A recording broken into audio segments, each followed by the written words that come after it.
Be phenomenal every day. Video ini bukan membahas tentang bagaimana kita mendapatkan uang 1 miliar dari saham atau bagaimana cara kita kaya raya dari saham. Nah, mungkin banyak kita sering menjumpai ya, mungkin orang-orang atau kita melihat dari seminar-seminar bagaimana mudahnya mendapatkan profit dari saham. Tapi kalau memang investasi di saham semudah itu, tentu saya yakin banyak sekali investor-investor atau trader-trader yang sudah menjadi kaya raya ya. Nah, pertanyaannya apakah kenyataannya seperti itu? Nah, jika teman-teman sering mendengar ya bahwa investasi saham itu sangat mudah, bisa untung ratusan persen, ribuan persen, bahkan puluhan ribu persen. Tentu kita malah harus berpikir secara skeptik. Nah, teman-teman bisa bayangkan ya, kalau misalkan ada seorang trader saham nih, dia punya uang 100 juta rupiah. Nah, kalau dia bisa hit keuntungan 1000% selama 1 tahun, artinya 10 kali lipat ya, maka tahun pertama dia sudah bisa dari 100 juta menjadi 1 miliar. Tahun kedua menjadi 10 miliar. Tahun ketiga 100 miliar, tahun keempat menjadi 1 triliun, tahun kelima sudah 10 triliun. Nah, di tahun ke-6 tentu ketika sudah 100 triliun dia akan masuk sebagai salah satu orang yang terkaya di Indonesia. Nah, pertanyaannya apakah orang yang berkata bahwa sangat mudah sekali loh investasi di saham atau trading untuk cuan ratusan persen, ribuan persen, bahkan puluhan ribu persen, apakah orang-orang tersebut sudah masuk menjadi salah satu orang terkaya di Indonesia? Nah, seperti kita ketahui, kita mengenal sosok legendaris ya, yaitu Warren Buffett. Nah, Warren Buffett sendiri itu sudah di dunia saham itu puluhan tahun. Dan dia mempunyai kinerja rata-rata setiap tahunnya itu adalah 20% per tahun. Average return-nya. Loh, kok kecil sekali cuma 20%? Nah, memang si Warren Buffett ini mempunyai dana kelolaannya sangat besar. Tentu dengan semakin besar dana kelolaan, kita akan semakin lebih susah untuk mendapatkan return yang besar. Kita misalkan nih mengelola dana 1 miliar dolar, dengan kita mengelola dana 1 juta dolar, maka potensi untuk returnnya lebih tinggi kalau kita mengelola dana hanya 1 juta dolar. Kenapa bisa begitu? Karena pilihan sahamnya itu kita masih bisa lebih banyak daripada 1 miliar dolar. Tidak mungkin kita punya uang yang sebegitu banyaknya, kita masukkan di saham-saham yang kapitalisasinya rendah. Bisa-bisa saham tersebut jadi ARA karena kita masuk ya. Saya mencoba untuk berpikir realistis, di mana pada kenyataannya lebih banyak trader-trader atau investor saham yang menderita kerugian daripada yang mendapatkan keuntungan selama mereka berinvestasi di pasar modal. Mengapa video ini akan membahas tentang trader-trader atau investor yang sedang nyangkut ataupun yang baru saja cut loss? Karena saya percaya bahwa manusia itu justru berkembang ketika sedang menghadapi suatu tantangan. Nah, ketika portfolio kita merah, ketika kita sedang cut loss atau sedang nyangkut di saham, justru itu adalah pelajaran yang bisa kita ambil untuk kita bisa berkembang. Kita juga bisa belajar ya dari kisah J.K. Rowling. Nah, salah satu karangan legendarisnya adalah Harry Potter. Kalau mungkin dulu J.K. Rowling itu tidak cerai di usia muda, tidak jatuh miskin ya, sampai untuk kehidupan sehari-hari harus mengandalkan dana bantuan dari pemerintah, mungkin tidak akan ada buku legendaris Harry Potter yang membuat si J.K. Rowling ini menjadi salah satu wanita yang terkaya di dunia. There's a quotation that I almost used in the Harry Potter book. In magic, man has to rely on himself. But that's the perennial appeal of magic, the idea that we ourselves have power and we can shape our world. Nah, sebagai seorang trader, itu tentu hal yang sangat wajar kalau kita pernah mengalami yang namanya kerugian. Kita pernah cut loss, kita pernah portfolio kita merah, itu sangat amat wajar. Justru sangat tidak wajar kalau ada orang yang berkata bahwa dia seorang investor, tapi tidak pernah mengalami kerugian. Itu bisa-bisa bukan manusia, tapi sudah dewa. Nah, ketika portfolio kita turun, portfolio kita merah, tentu kita akan merasakan sakit ya. Kita akan merasakan pain. Nah, itu nggak masalah, karena itu merupakan hal yang wajar.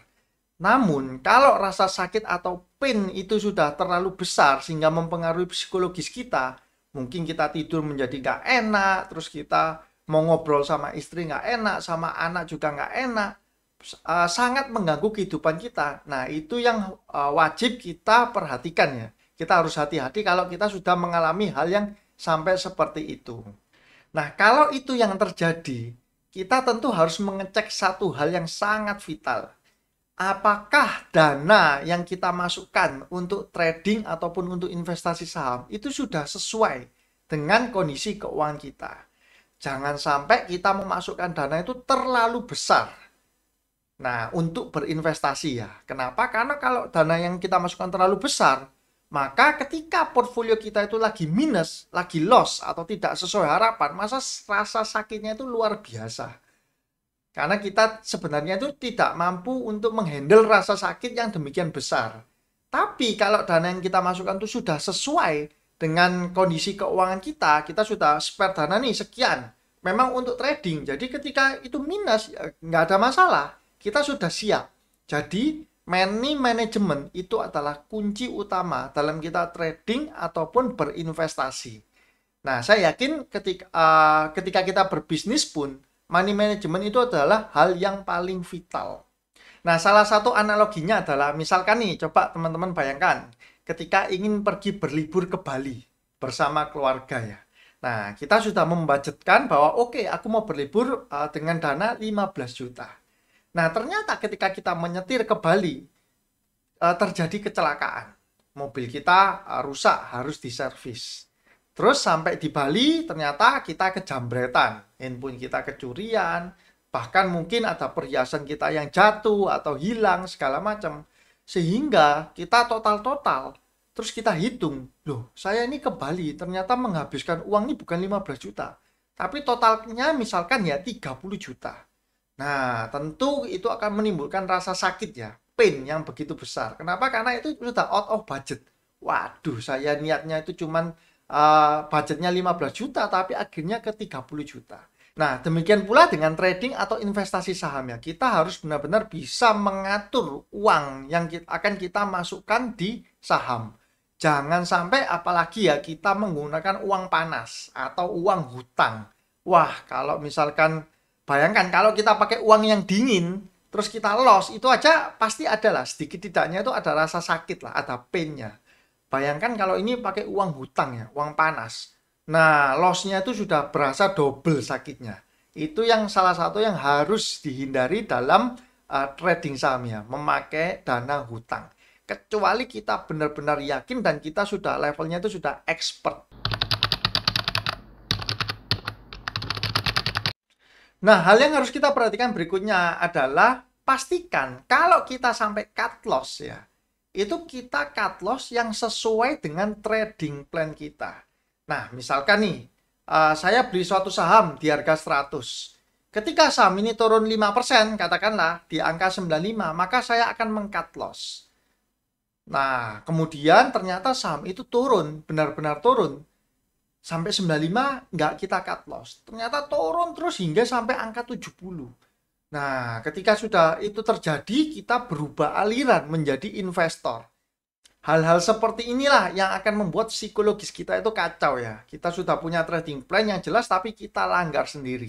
Seandainya angkanya 100 terus turun menjadi 95 dan kita cut loss, maka saya boleh bilang nggak masalah itu.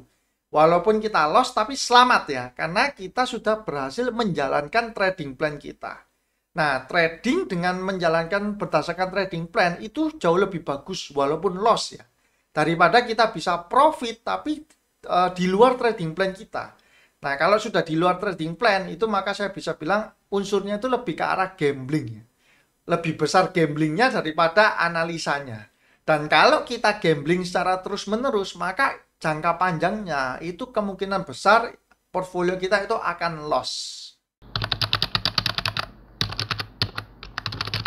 Salah satu mindset yang benar ya dalam menghadapi loss atau sedang nyangkut adalah ini kita jadikan pembelajaran supaya kedepannya kita bisa menjadi seorang trader atau investor yang lebih baik lagi. Tidak mungkin ada orang yang baru pertama kali belajar mobil itu langsung bisa canggih, itu tidak mungkin ada. Semakin mereka sering untuk berlatih, itu baru mereka akan semakin mahir mengendarai mobilnya. Jadi loss ini adalah pembelajaran bagi kita dan kita tidak perlu menanggapinya secara lebay atau berlebihannya.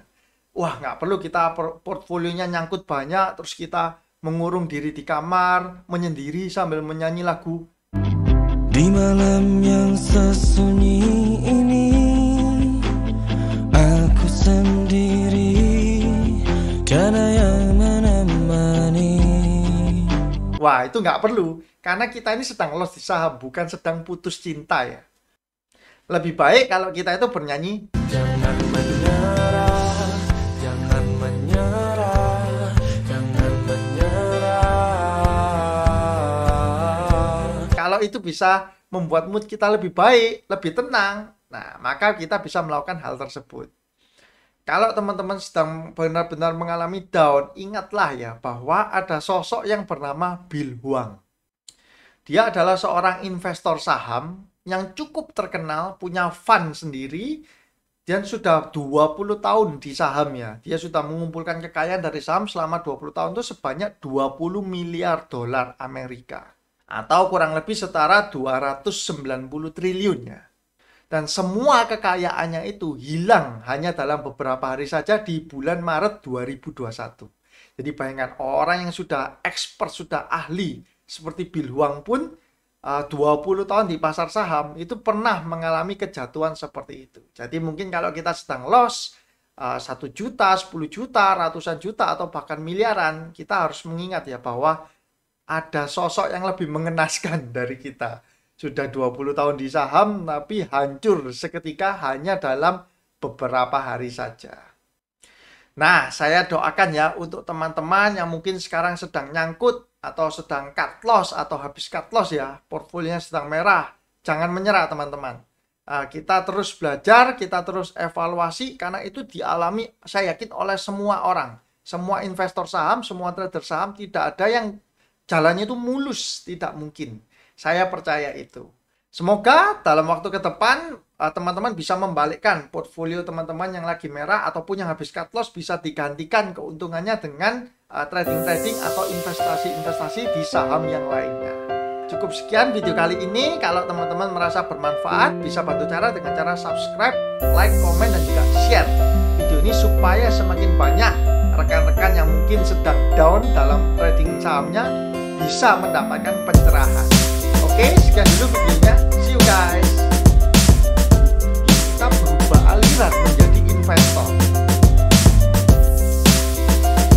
Malam yang sesunyi ini, aku sendiri, tiada yang menemani. Jangan menyerah, jangan menyerah, jangan menyerah. Oh, hidup